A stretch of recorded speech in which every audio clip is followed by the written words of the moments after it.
قل أعوذ برب الناس হে নবী, তুমি বলো, আমি আশ্রয় চাই মানুষের মালিকের কাছে। ملك الناس আমি আশ্রয় চাই মানুষের আসল বাদশাহর কাছে। إله الناس আমি আশ্রয় চাই মানুষের একমাত্র মাবুদের কাছে। من شر الوسواس الخناس আমি আশ্রয় চাই কুমন্ত্রণা দানকারীর অনিষ্ট থেকে, যে প্ররোচনা দিয়েই গা ঢাকা দেয়।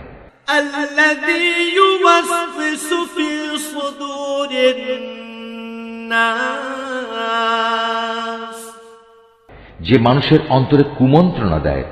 من الجنة والناس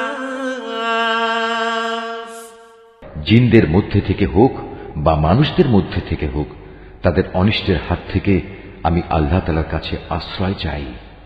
صدق الله العظيم।